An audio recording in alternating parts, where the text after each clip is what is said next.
The Wild Project. ¿Por qué Japón hace tantos años que da la sensación que no evoluciona?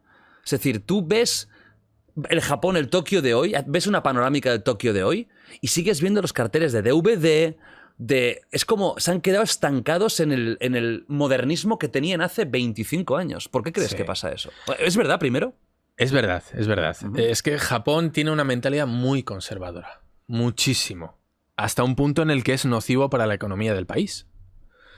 Japón siempre ha evolucionado, o con métodos aperturistas, a base de necesidad, de obligación. Siempre que han cambiado ha sido porque es eso o me hundo. Siguen manteniendo eso. Japón es un país de mucha tradición. Mucha tradición. La tradición es, si por algo es tradición, hay que mantenerlo. Vale. Es decir, no les gustan los cambios, porque si algo se ha hecho así toda la vida, ¿por qué lo vamos a cambiar? Si se ha hecho así, por algo será, ¿no? Entonces es muy complicado. Tenemos que tener en cuenta también que Japón se abrió al mundo muy tarde, en el siglo XIX. Es tardísimo, 1850 y pico creo que es. Y se abrió obligado. Japón había tenido contacto con flotas holandesas 250 años antes. ¿Vale? O sea, 1500 más o menos, 1600, ya había tenido contacto con los holandeses. ¿Sabes cuál era el contacto que tenían? Contactaban por comercio una vez al año en una isla artificial, un máximo de 20 extranjeros y no podía haber mujeres. En ninguno de los bandos. En los japoneses podía haber pilinguis. Ah, vale. ¿Vale? Pero sí que era aceptada. Sí. Pero extranjeras, mujeres extranjeras no podían ir. 20 personas, una vez al año, en una isla que ni siquiera era Japón, era una isla artificial. O sea, ya ves que el tema de tocar suelo japonés, no. Prohibido total. Hostia. Muy, muy heavy, ¿no? Bueno. Muy heavy, sí. Porque mira que en esa época ya había un comercio naval Claro. Bueno, había gente de todo el mundo, en todo el mundo, al menos el mundo cercano, ¿no? Claro. ¿Qué pasa? Que venían de 250 años del shogunato Tokugawa.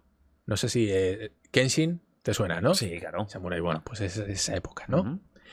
Y bueno, pues eran clanes samuráis, el clan Tokugawa, que había conseguido tanto poder que gobernaba todo el país, independientemente del emperador. El emperador siempre ha sido una figura que ahí está, se le reverencia, pero no tiene ninguna... Es como nuestro rey, reina pero no gobierna. Algo parecido, ¿no?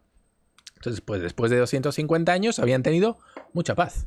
No había guerras. Había sido una época de paz y es en esa época en la que se empieza a desarrollar todo lo que son los haikus, todas estas artes, las geishas. ¿Por qué? Pues porque nos aburrimos, son clanes guerreros y no tienen cosas contra las que luchar. ¿Qué hacen? Bueno, pues nos tiramos a la Bartola y empezamos a desarrollar... culturizar. Sí, es como el siglo de oro, ¿no? Hostia. El renacimiento de los japoneses. ¿Qué pasa en 1850? Llegan los americanos. Con barcos de Hola, buenas tardes. Con barcos de vapor. Claro, para ellos eran una especie de arcas negras. Porque ellos estaban tecnológicamente atrasados comparando con Estados Unidos. Claro, seguían, pues eso, con los samuráis. ¿Y qué pasa? Que vienen los americanos y les ofrecen un trato totalmente denigrante y abusivo en el que les dicen, claro, es que los americanos venían de dar de hostias a los chinos.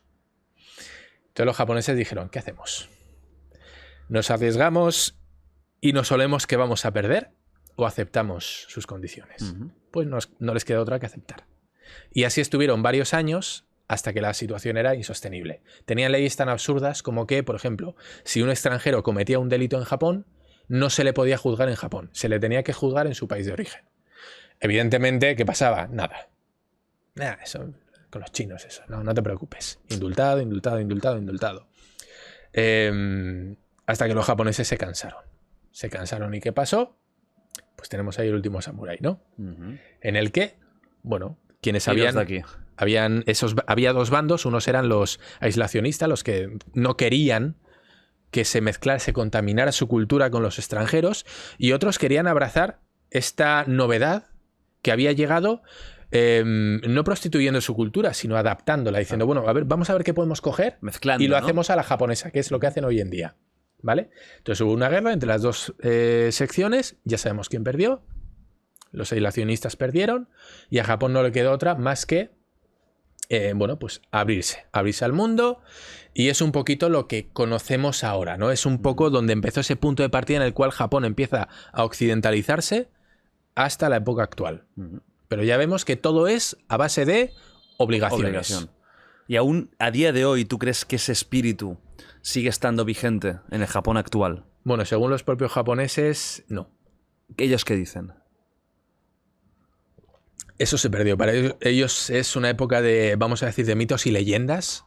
Es un poquito como nosotros cuando hablamos de las leyendas de la caballería, ¿no? De Cid Campeador. Valores que había antes y ya se han perdido. Ellos lo ven así, ¿no? Se ven como una nación venida menos en cuanto a valores. Tienen sus puntos fuertes. Ellos han trasladado los valores que ellos consideran japoneses a las empresas. Es decir, el valor de ser constante, ser sufrido, aguantar, ¿no? El ser estoico, todo eso lo han pasado al mundo laboral. Como ya no tiene sentido en, bueno, pues en el tema de la nobleza, lo trasladan a lo laboral. Japón es un país igualmente que fue muy imperialista, Sí. se lo digan a los chinos, Sí. muy guerrero, Sí. muy violento. La Segunda Guerra Mundial se aliaron con los nazis. Es que la gente no se acuerda a veces. Sí, las bombas atómicas son horrorosas, pero es que Japón formaba parte Cositas que han hecho en Corea también. el Escuadrón 741, Sí, el Mengele, ¿no? De Japón. el Mengele japonés. Es decir, los japoneses han tenido esa parte que existe y que es real Sí, y ¿no? que ahora ha quedado totalmente difuminada desde las bombas atómicas, pero los japoneses se aliaron con los malos. Claro, claro, claro. De hecho, como consecuencia de eso, de pertenecer al eje Sí. del mal que le llamaban, Tal cual. Japón tiene prohibido tener ejército. Japón no tiene ejército, no puede. Tiene fuerza policial. Tiene una fuerza policial especial armada con cosas muy guays, que sería el equivalente, pero no está considerado como ejército. Son tropas de choque o llámalo como quieras. Japón no podría invadir ni que Eso es, quisiera eso nada. es. ¿Por qué? Claro, imagínate los vecinos que tiene. ¿Qué vecinos tiene Japón? Buah. Claro. Rusia, China. China, Corea. No estás para hacer el tonto. No. No estás para hacer el tonto. Claro. ¿Y tú crees que todo este clima favorece que Japón esté como un poco atrapado en el tiempo? Es la mentalidad. La mentalidad es lo que... Yo creo que es la mentalidad. La mentalidad es lo que los tiene aislados. Es la mentalidad de isleño, ¿no? Que le llaman. Que podemos ver también en Inglaterra, ¿no? En esas zonas en las que son muy suyos, que le decimos, ¿no? Es que son muy suyos. Claro, tú ten en cuenta. Es que, claro, ellos tienen no solo la barrera de la cultura, sino una barrera física. Ya. Entonces, la capacidad de mantenerse aislado es muchísimo mayor. Ajá. Con lo cual, bueno, pues tienen ese privilegio. Fíjate, durante la pandemia, aún a día de hoy, están planteándose el abrir a los turistas. Qué bestia, ¿eh? Hoy, ¿qué son? 2, 3 años después casi. Es una pasada, ¿no? Entonces, bueno, para mí les ha venido muy bien, yo creo, ¿eh? ¿Sí? Han encontrado la excusa perfecta para decir, mira, nos deshacemos de los residentes en Japón por una temporada. ¿Ah, sí? Sí, económicamente les ha ido muy mal, porque Japón vive mucho del turismo asiático sobre todo. No el típico turismo... Aunque no lo quieran admitir y les joda, pero viven de los chinos y de los coreanos 1000 y de los taiwaneses. Pero entonces les ha ido fatal, ¿no? Dices que les ha ido bien. Les ha ido muy mal toda la zona, porque en Japón, por lo menos en Osaka, había zonas exclusivamente creadas para el turista asiático. Zonas de restaurantes, de compra, estos como los duty free. Entonces la parte que dices tú, que están contentos y por eso han alargado tanto, ¿dónde está? Están contentos porque ello conlleva un mayor control de la población. Ajá. Japón es lo más conocido, o sea, lo más parecido al Gran Hermano que conozco. Salvando dictaduras como puede ser la de Corea del Norte. Corea del Sur también es un país que a nivel de control Ahora se de está las volviendo masas, la nueva Japón.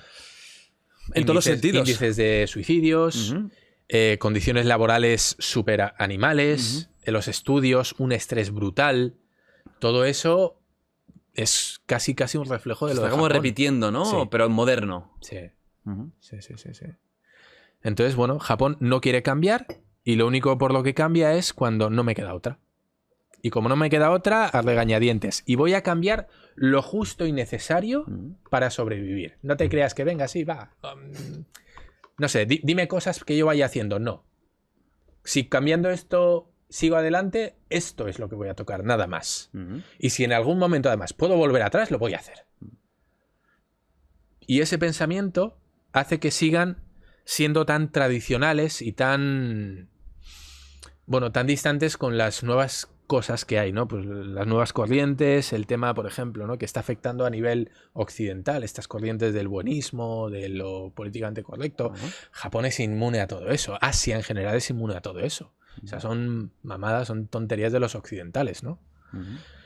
Pero bueno, yo creo que es parte del encanto de Japón. Sí, que es un sitio como único en el mundo, ¿no?